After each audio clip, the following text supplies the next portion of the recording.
Shalom. First and foremost, I want to give all praises, honor, and glory to Yahweh, Bahasham Yahweh Shai, Bahasham Recha Kodash. Double honors to the elders and the apostles of Great Millstone, and peace and blessings to the elect. And today we're going to go into the book of Psalms, the 141st chapter, a psalm of David. Lord Yahweh, I cry unto thee. Make haste unto me. Give ear unto my voice when I cry unto thee. Let my prayer be set forth before thee as incense, right? And the scriptures talk about how, in the book of Revelation, right, the prayer of the saints, is offered up with the incense before the Lord. So let it be like a sweet savor, my prayer before you, Lord. And the lifting up of my hands as the evening sacrifice, right? Let it be acceptable in your sight. Set a watch, O Lord, before my mouth.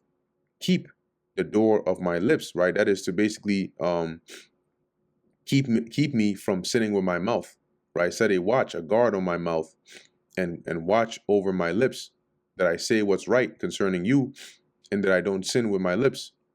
Incline not my heart to any evil thing, right? Prevent my heart from being willing, right? My mind from going astray into any evil thing, to practice wicked works with men that work iniquity, and let me not eat of their dainties, right? Let me not be acquainted with them.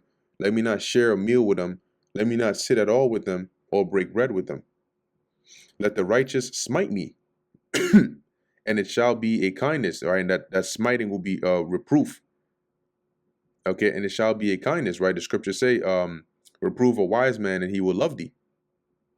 See, let him reprove me, and it shall be an excellent oil, which shall not break my head, for yet my prayer also shall be in their calamities. All right, let's read that. In the NLT, it says, let the godly strike me, it will be a kindness. If they correct me, it is a soothing medicine. Don't let me refuse it, but I pray constantly against the wicked and their deeds. When it says, when their judges are overthrown in stony places, they shall hear my words, for they are sweet. It says, when their leaders are thrown down from a cliff, the wicked will listen to my words and find them true. You see, because at first, as it says, they didn't listen. But when judgment comes, right, when their leaders are thrown into those stony places, then they're going to be willing to listen. All right, verse 7, it says, our bones are scattered at the grave's mouth, as when one cutteth and cleaveth wood upon the earth. It says, like rocks brought up by a plow. When you're actually plowing and you're breaking up the earth, sometimes you'll strike like a rock and you got to dig it up, clear it out the field. So like rocks brought up by a plow, the bones of the wicked will lie scattered without burial.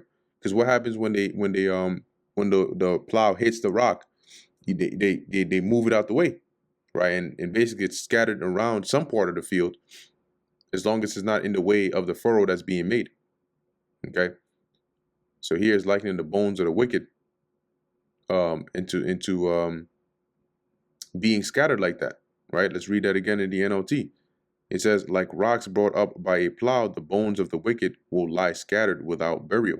And that's not only a crushing defeat, it's a disgraceful one. But mine eyes are unto thee, O Yahweh, the Lord. In thee is my trust. Leave not my soul destitute. See, don't leave my soul, don't leave me abandoned, for I put my trust in you. Keep me from the snares which they have laid for me, right, which are the traps, and the gins, which is also a trap of the workers of iniquity. Let the wicked fall into their own nets, whilst that I withal escape, right? So deliver me from their hand, and bring whatever evil they sought against me upon them. And that brings us to the end of the book of Psalms, the 141st chapter. Lord willing, that was edifying to the elect. In closing, I want to give all praises, honor, and glory to Yahweh, Bahasham Yahweh Shai, Bahasham Recha Kodash. And until next time, Shalom.